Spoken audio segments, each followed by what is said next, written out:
So I know entrepreneurs starting from scratch don't have the time and resources to always involve an attorney the way they want to. I think you should. That's okay. That's right. Entrepreneurs are doing more stuff than I am. But I do want to get you guys comfortable with kind of landscapes that are out there from agreements to the terms themselves. Second layer of that is understanding the risk profile that you have as a company, the impact that those non-standard terms come in. Contracts are kind of funny because nothing's illegal. Most things aren't illegal. So you can agree to whatever you want to.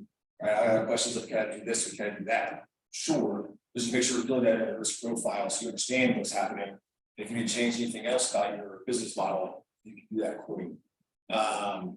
We'll try to give you a few errors in your quiver. So if you're having this discussion, you don't want to involve the attorney yet, then you can say, hey, I know what this is, so let's push back on it. And then also figure out those big flags on and say, hey, this is beyond what I'm talking about, some kind of counsel. I can talk to somebody. Let's figure out what those red flags are so that we're more comfortable knowing you're not in agreement and you know what to engage with the actually on the person. I didn't steal this, I borrowed it for a presentation a long time ago, but I enjoyed it, firm enjoys it, because it kind of gives that expectations of excitement level over time for entrepreneurs. And this is pretty accurate, right? It's a bit different, but you will have ups and downs as you go through your timeline. And we realize is with all those peaks and valleys, there's usually some type of legal instrument happening at those points. And so if you do find yourself saying, oh, I'm really excited about this, we put gut check and say, do I need to do anything else legally here to make sure I'm cascading correctly? Or hey, something went terribly wrong, do a gut check. Do I need to have something in place I didn't have before? Do I need to address anything? But there's a high marker of when you may want to have those extra points. To that point, why do you need an agreement? That's the case stuff happens. The disappointing thing about my job is hopefully nobody looks at my contracts ever again. I'll spend days, time, brain matter, and hopefully it never comes up. If have a deal to do a service, you get paid for it, great, that's fine. But if you don't have something in place, if something goes wrong, if there's a lawsuit against something that happened, if somebody's not paying you, if they want your stuff back, that's when you really want to have something in there. The agreement itself is really nice because it helps you think through things that usually don't happen at the cocktail napkin on the bar when you go through a deal with you, right? Sections 1 through 3 talk about the more always the fun stuff. What's happening? Who's getting paid and how much is getting paid? That's the easy stuff in the contract. Sections like 4 through 10 are a bit more complex, and they talk about warranties, insurance, indemnification. That usually doesn't make it that first conversation. So as you go through that contract agreement, you start asking those questions ahead of time, which is nice. Because you can establish that accountability before things come along. The thing about transactional laws, everybody's still friendly, right? Litigation, something's gone terribly wrong. Transaction part, everybody's happy, we do something together. That's the time you're going to talk about, well, hey, what if there is a late payment? That's fine, late payment comes up, you know, we'll extra percentage of interest. And if something, you know, be higher attorney to get it and pay for that, you go, great, that sounds cool. Nothing's on the line yet. The more you can talk about this maybe what it is beforehand and have this figured out, the more you get remedies without having to go through litigation. Even a really good contract, you don't have to go to court for anything. It's all in there. May dispute the actual contract itself, but if you think about all the negative what ifs that are possible and figure out, great, if this happens, here's what we do. You don't have to go to court, which is everybody's ideal situation to avoid. When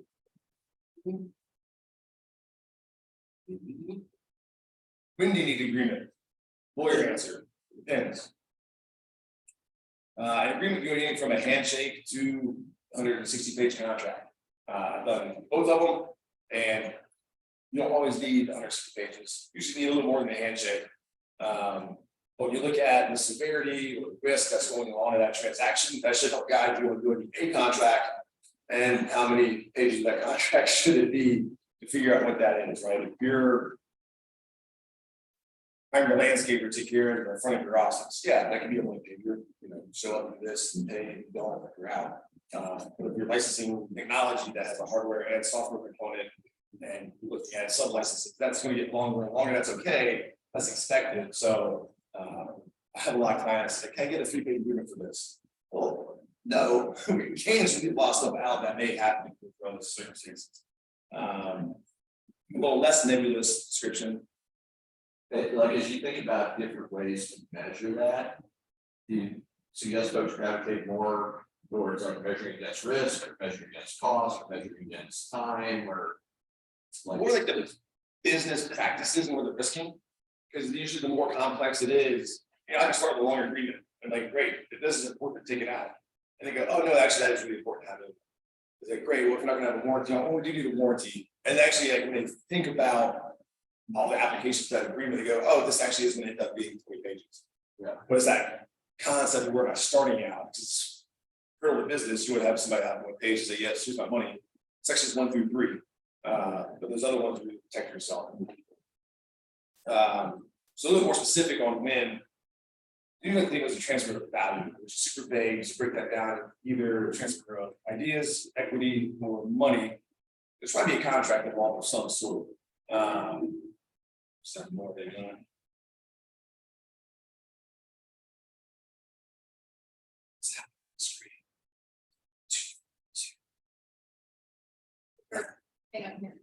I'm way over here now.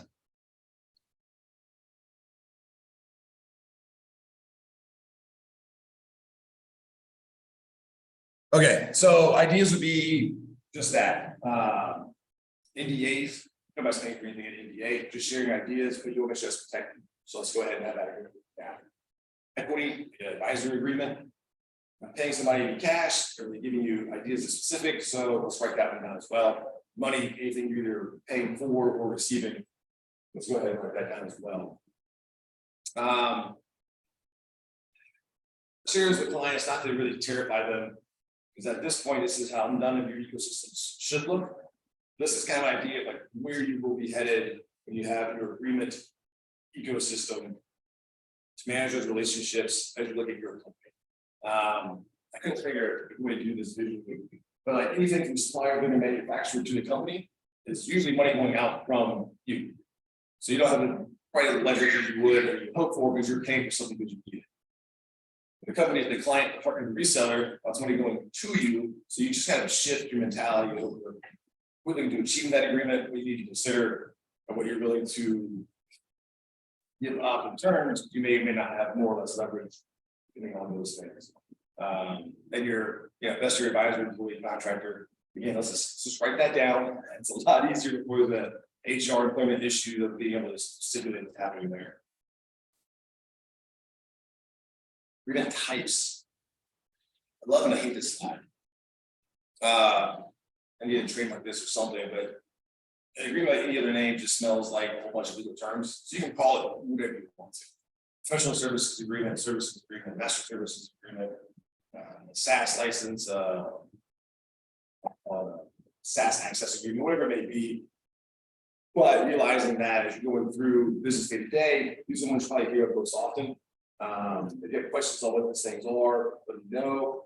But again, that concept of what's transfer of ideas, NDA, data transfers, ULAs are so important in software, especially like building up that side of your terms of website terms of use, privacy policy, service agreement, ULA for what non-bank can do, we can look at equity examples, and then money is kind of everything else is the underlying theme. But you'll make sure you guys walk away knowing that there's other contracts for this money isn't.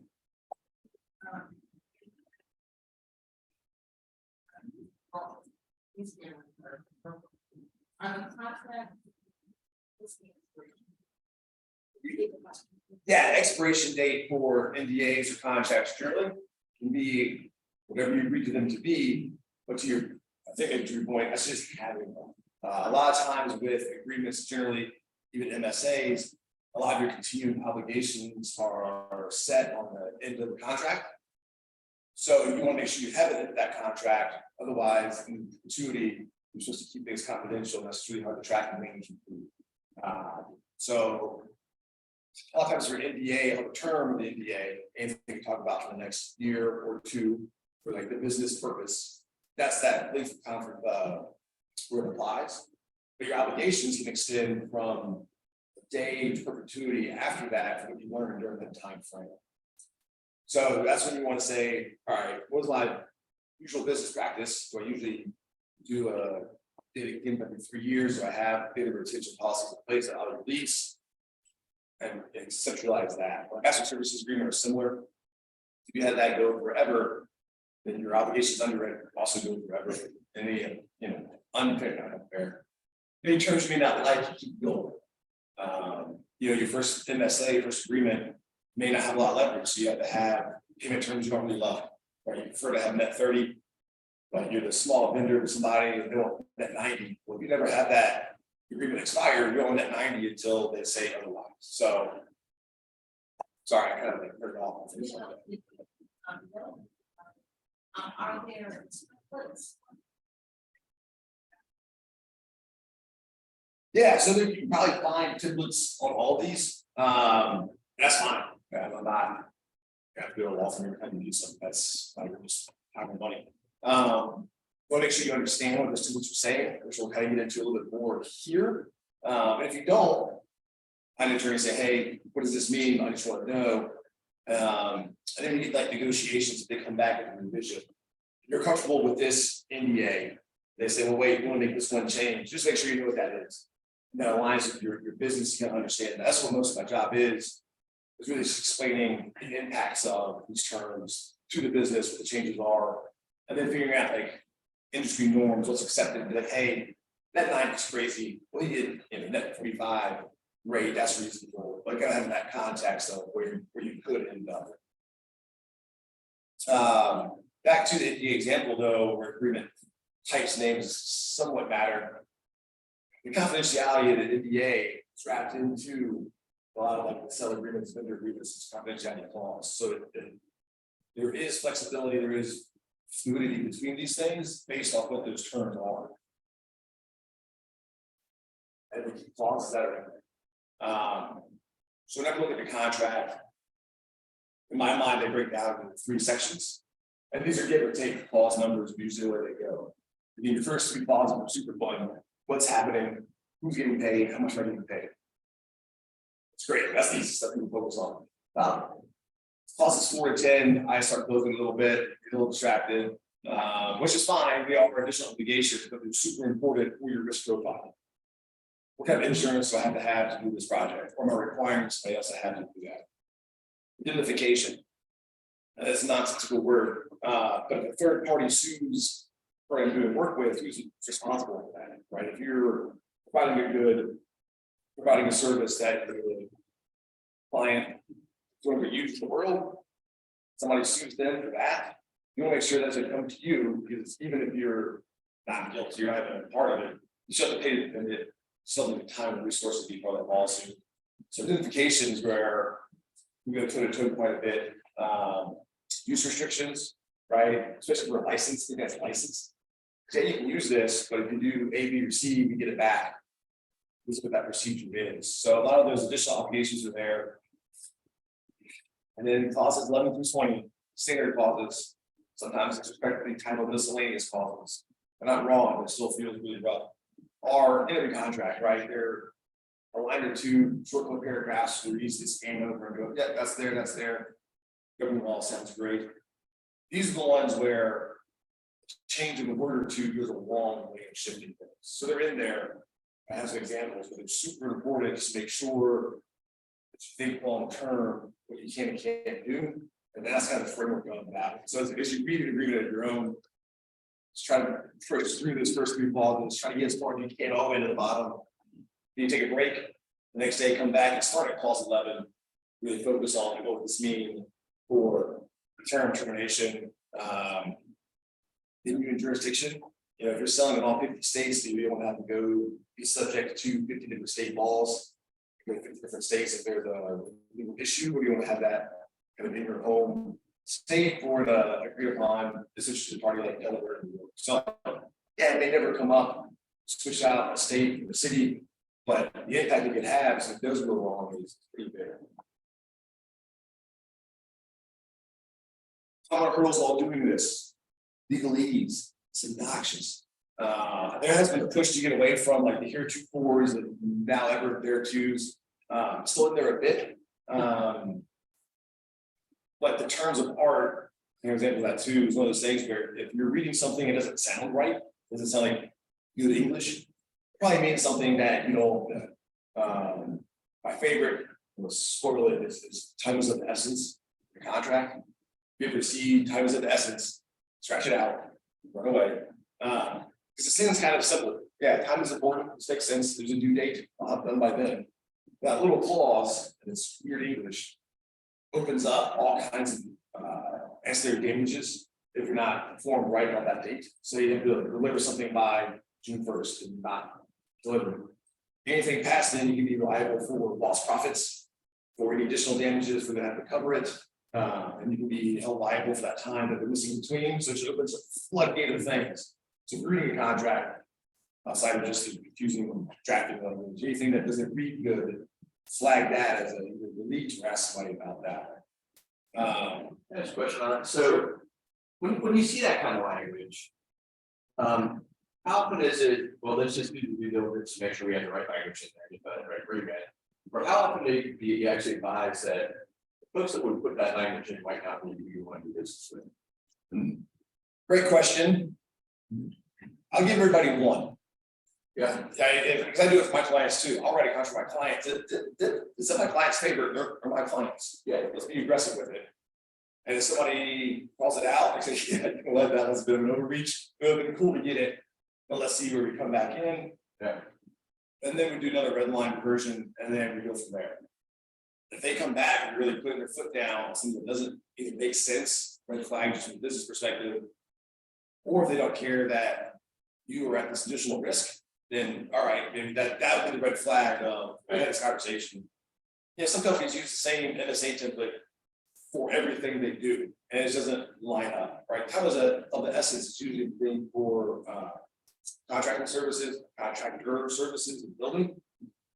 Have it built it by the state. Yes, then I owe X amount of dollars, so I don't have somewhere to store my widgets, whatever that may be. So that may be left in there from a contractor agreement, contracting agreement that they go, oh, yeah, we don't do that either. Yeah. So everybody gets one, and then we'll figure out how nothing to do more and start pushing anything more than that. Capital words are defined terms. So you can define anything you want to in a contract as a word policy. But if you see a capitalized word that's important in that sentence, Control F, figure out what that definition is. If it's not in there, or something it's not, because they're copied and pasted each of the contracts in one thing. Just let them know, like, hey, it's supposed to be defined. Either it's not, let's take it to common English or define it the way you wanted it to. And hyperlinks and incorporated documents. You have those one-page agreements, great, but it's filled with 5 different hyperlinks to other policies and best practices, and you're agreeing with all of that as well. So it's arduous, but click into it, make sure you have it. Travel policies is a big thing for all my clients, services, travel for a client. The client's MSA will say, wait, you're agreeing to our travel policies, hyperlink. They don't know if that's per diem, if that's budget only, if flights after 5 o'clock count, like all those good things. So it's easy to say, yeah, the travel policy, great. Let's look into it, let's read it, or even ask it for a hard copy. My clients at times use hyperlinks. I'm reviewing my clients' MSAs. I want that hard copy so it doesn't change, right? This is exhibit A, it's written down. I don't care if you change your travel policy next year. This is what we agreed to when we read it, and here we are. So it's static at that point. So you can decide to know if that's helpful or not.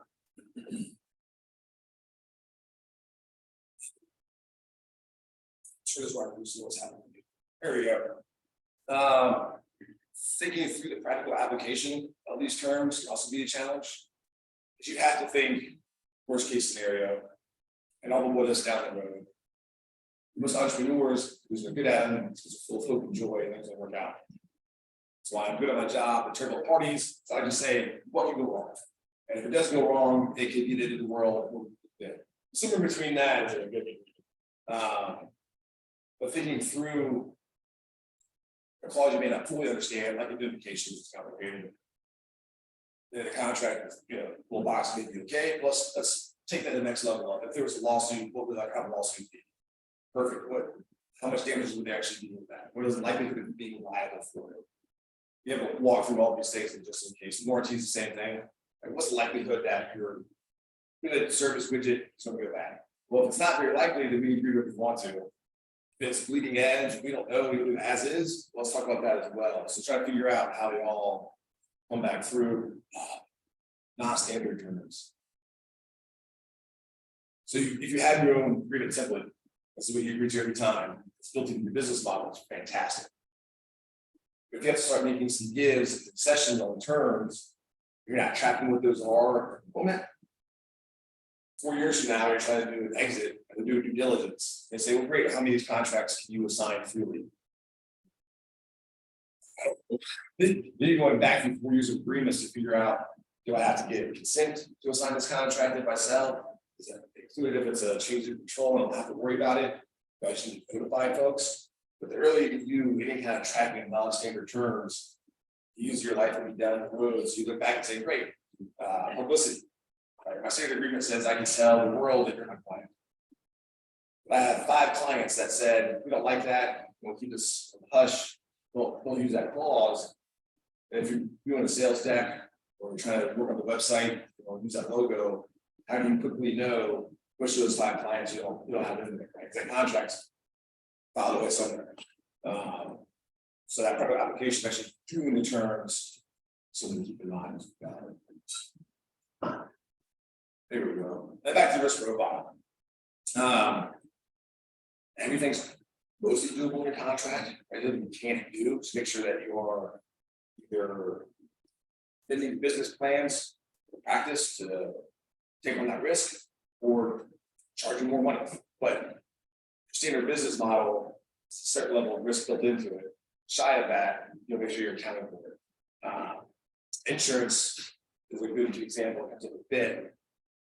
You're getting your standard policies of $1 million per event, $5 million aggregated over the year. Cool. Somebody wants you to double that, so double your premium, right? So your risk goes up a bit on that. So it's fine, but you want to go ahead and jack up your cost to them a little bit to cover that expense.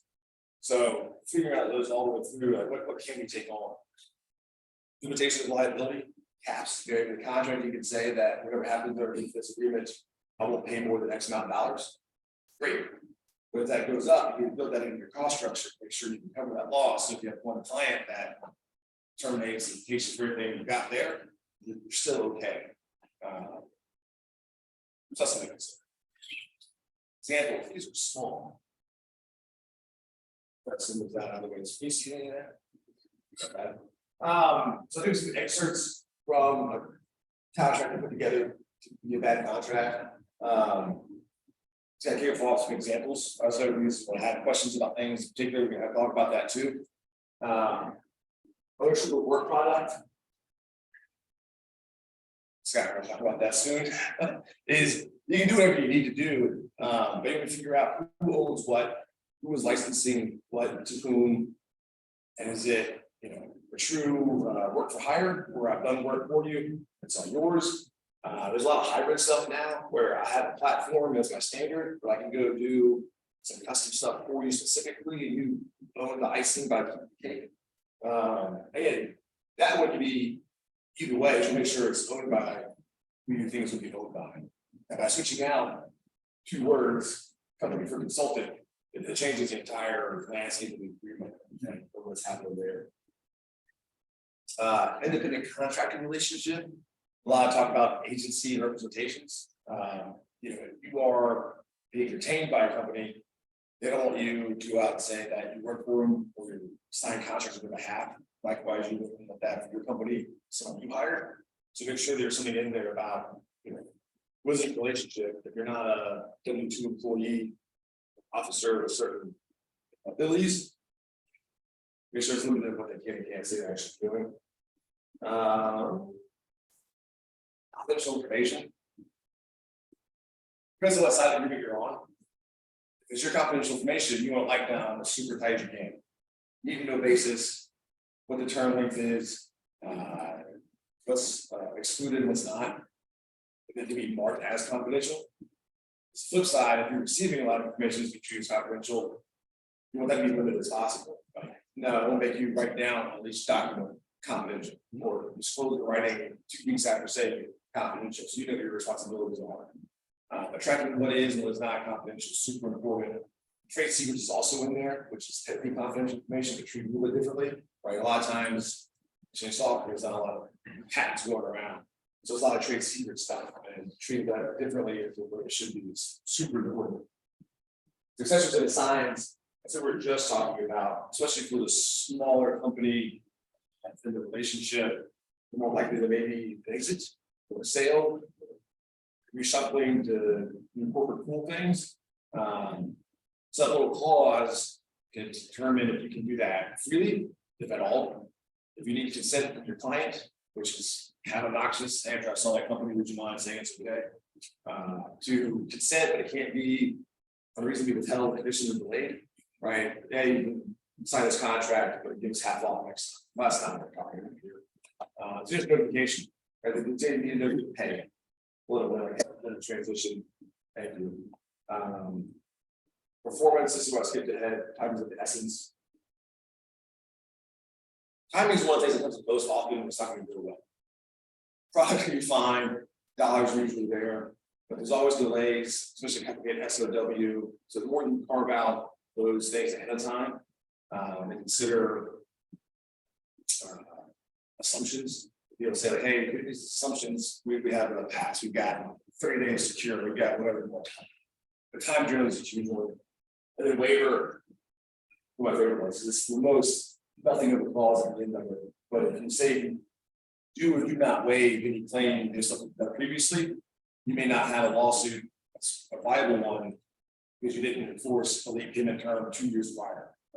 So again, examples of those little small miscellaneous clauses that really can have an impact down the road. I got nervous. I was gonna say just to confirm, this is all examples of bad clauses, right? Yes, Okay, bad versus good clauses. You want waiver, you want successors and signs, you want all these titles in there. But pretty harmless looking clause, like, oh yeah, waiver. well, it's not harmless, because I've been from the contractors, so a lot of this looks pretty bad. Yeah, good, that's just it, right? That's the point of this, just examples like, hey, just because it has the header you want in there, it's only 1 sentence long, a lot of it can go awry. So a few examples to kick out there, get your minds going, get questions about anything else you've seen, and go, oh, I think this is what I wanted to do. I'm glad to dive into it. We kind of talk high level about those things. But we did this before, like an interactive contract. Would you sign this or not? And a lot of people sign stuff they probably would have signed otherwise. So that kind of raises questions, comments, concerns. Yeah, I know. And this is because it's happened to me. Yeah. Ah. You spend 2 weeks negotiating contract back and forth with clients, everything gets signed, you start digging into your work, it comes time for them to pay you, and suddenly they want to renegotiate the contract.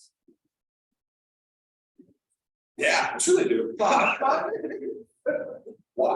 Did they say why? There's not like They agreed to, so I'm an independent contractor, I do marketing consulting, so a lot of this is who owns IP and generally I'm between ownership and $12 are in my account. Yeah. Other things are with some clients, they want guarantees that are open to the certain number of hours per week to them. And that was this specific situation where they asked for 20 hours per week from me, and I did that. And then even if they didn't have 20 hours, the boss said that I guarantee a full 20 hours per week to my people and my agrees to be usually I would work on the dinner and take hourly, which is right there, she's gonna red flag, I have to take all this 5 minutes, total orange flag, is that, but you know, I'm trying to compensate for 20 hours. yeah, so a lot of it goes down to we didn't talk about this. And then they want to negotiate, we feel like, we don't feel like we need 20 hours for the work. That's my problem. That's a different problem. But I do understand to be in that position, you're trying to maintain both the professional relationship, but also have your own back, which is tricky. So this sometimes I just have a third party go in and say, this is a problem. A lot also comes down to what was probably like your exhibit A, your statement of work, of like what usually in a contract, in order to use it, section 1 will just kick out to exhibit A. We'll pay fees to exhibit A. Who's the service you're gonna do to exhibit A. So all kind of gets punted down there. As we're gonna get like really specific. But usually it's not. Usually that's what's on the napkin. But you don't say like. Work 20 hours a week. What happens if it's not 20 hours? Then a minimum of this. And then sometimes, a lot of times, it's like negotiation tactics where you can put in, which you're comfortable with it, like a review and acceptance system. So, like, here's milestone 1. You reviewed it, you've accepted it, great, this is done. And then milestone 2, review, accept. So that way, if they're 4 months into it, and they go, well, we're not really happy about this when we negotiate, but you've already accepted the work. There's been a formal process for it, you know, put in a cure period where if in that acceptance or if they get accepted, I've got 15 days to fix it. Like that's where your 1-page agreement turns into 5, which is okay because we're talking about all those things. But it's just, right. It's all coming back afterwards and saying, well, we changed our mind about this. Yeah, well, that's the more you can do, the less the risk you run afterwards. Because they'll say like, oh, hey, it turns out we didn't have 3 hours of work for you to do. Like, great.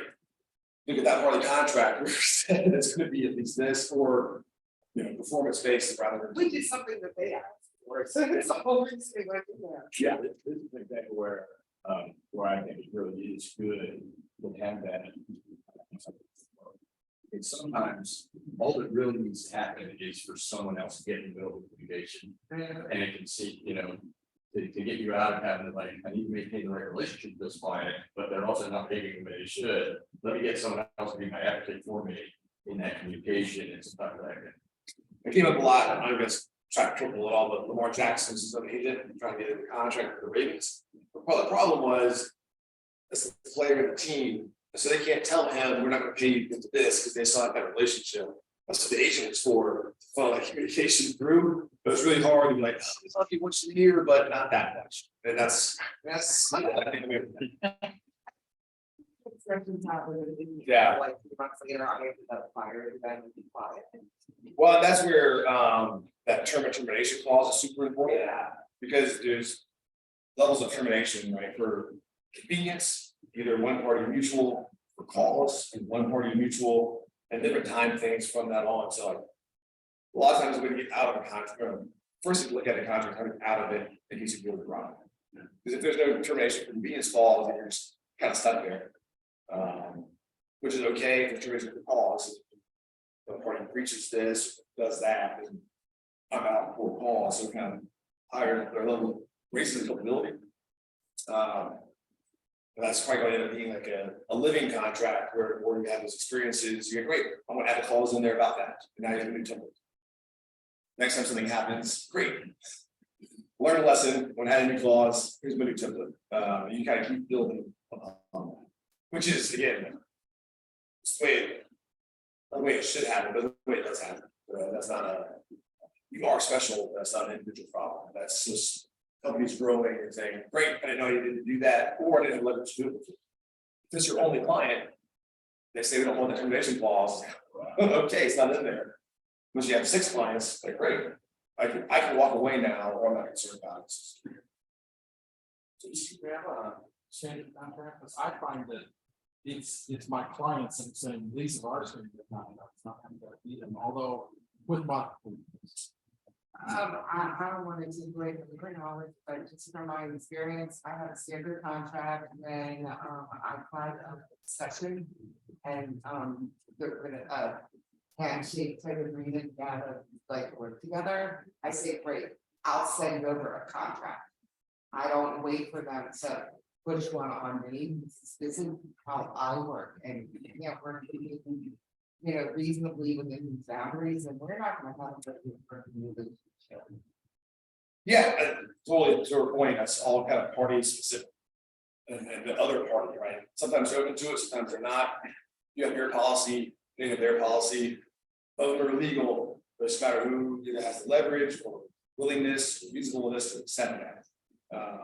Right, if I had had more clients at the time and they pushed back and said, well, why do you want to pay you one? Like, you have to track hours and all this stuff. Yeah. You know, and then we're gonna pay you on our net, the teams are like, I would have been like, nope. But at the time, it was Sure. really early on in my starting my business. So I needed the money. That's common about negotiations, right? One of my clients works with Fortune, at least 1,000 companies, and they're still fighting about. Well, we're so and so use our contract, well, notice the service that we do, so use ours, that's kind of the first conversation of. That nitpick their agreement up, like I want to have to rewrite this whole thing for you, let's just use ours instead. Or sometimes like, you know what, it's kind of nice, you know, a few changes and the terms will still be the same. But that starting point's always a point. Where I usually put my contract on with them first before they get a chance to put Right. theirs on me. Again, because this usually a smaller entity. Will have less resources to dedicate to modifying theirs rather than saying, consider mine and go home. Actually, can you talk about, like strategies where there is a significant. Power imbalance. You know, you want to use an API of some big company or Yeah. something, they're like, you use the standard thing where you don't work with us at all, like, is there any leverage in trade strategy? Because a lot of these startups are on the wrong side of the leverage. Yeah, most of my clients are, Yeah, they told me to do it instead. I'm negotiating with MLB right now, trying to get an arbitration. So it happens a bit where, yeah, it is tricky. You know, labor policy is a great thing. I would love to sign this agreement, but company policies, they can't do it. Yeah, nobody's over there, they don't know. And try to keep it to the paper, right? Because I'll negotiate against large companies that have swarms of attorneys. But I don't have to care because in my document, my red line, I see a name. They come back to me, they just have a name. And then I try to focus on that. I don't care how much they've got from a insurance standpoint, as long as you understand what you're arguing about. That really helps. And then trying to relate to the fact that the smaller companies, you can't take all the risks. Right? A mutual clause does not have a mutual impact on the parties. The limitation of liability is $1 million. The cap is $1 million. For Verizon, they don't care. But there's no way you can accept that. So like trying to highlight to them that, yeah, this could be, it says it's mutual, whatever, but it's not. And here's a quick example of how that would ruin my company, that I can't provide any services to you because I don't exist. So they try to like work through those terms all the way to the end of, great, I can agree to this, but this is what happens. Or say I can agree to that, but it's gonna cost you 2x more than we thought because I have to adjust my business practices to do that. And they say, okay, it may be worth it for them to have the insurance policies above your norm, even if they have to pay $10,000 extra to cover your difference in premiums.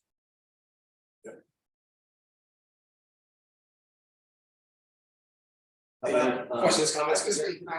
So if I heard you right earlier, when it comes to hyperlinks in contracts, Yeah, get those out. Because I found two things involved. In one contract I dealt with, like, all right, let me go to the hyperlink, that link. So I was like, yeah. I was like, your link doesn't go. I don't know what, but the thing that threw me off the most was like, well, how do I trust that link? The content of that link is not changed after I sign the contract, which is why I like, yeah, just remove the link and put whatever the wording is in the contract, is I'm not trusting that anybody's not going to change the content of the webpage there. 1000%. And that's where a great advice I had was an intern in the city of Raleigh, the attorney's office. I had a contract, this is, you know, review this for me. And I made it to the perfect fair contract. It says this is great, this is correct, but not for us. Like these terms are actually in our favor, so we're not going to make those adjustments. So you got to think about who are you in the contract and what benefits you when you're part of it. If you're the one with the hyperlink, you do want to be hyperlinked, you can make those changes. And that's what part of that, and that's part of that is, if you're receiving the contract, you're going to their additional terms. Unless it's unreasonable, write this down and put it as an exhibit or an appendix, because yeah, your travel policy today is 3 years from now. and that sounds good to me, but I don't care, 2 years from now, you redo your internal stuff, but now it's. You know, Super 8 hotel, whatever it has to be, I agree to this. So it kind of depends on who's part of that, and if they're willing to change it, they may say, hey, look, yeah, it's hyperlink and it's gonna be. Okay.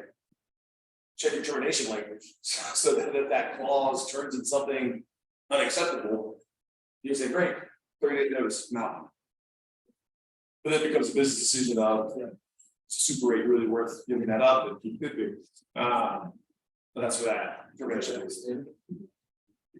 I did.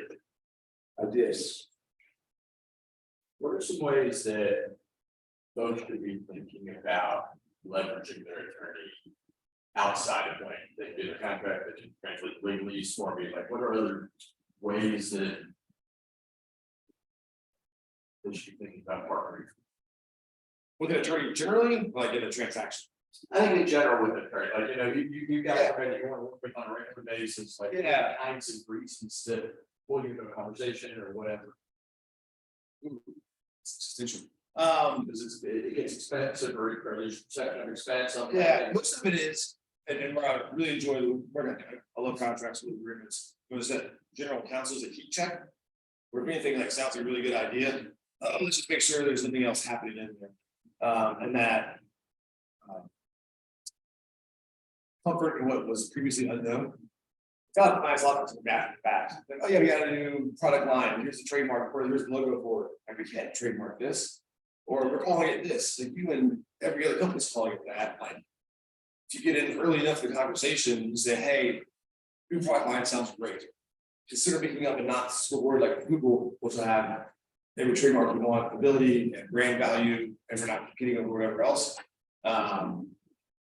Employment, anytime you want to, especially now with all the EOC regulations, and laws about employment stuff, you go to hire, warn, contract stuff, anything that makes you feel a little bit uneasy, that's gonna be worth at least 15-minute phone call or email, so like, hey, actually, there's no big deal, don't worry about it. Or yeah, we're really enough in the conversation where if you do this, that, and the other thing, you're golden. It's a lot harder to turn the shit down the road than it is just kind of pointed at the very outset. I'll tell you that my strategy, I mean, I use these guys, I think they're great. Almost every new kind of contract, I start out with them, but after I've read a few of them, I kind of get a little bit of a feeling. There's one or two that I've done all by myself without you guys. But there's a couple that I ran across some language, I said, I don't know what this means, and I went back to them. But the one that kind of jumped out at me is, I was working with a company, did a lot of work for them, they went bankrupt, they couldn't pay me. And I said, hey, I want the IP back. And so I talked to him, that was completely out of the blue, never expected that. We worked a little bit, the guy said, yeah, I'll give you the stuff, and we were done. But I always have you guys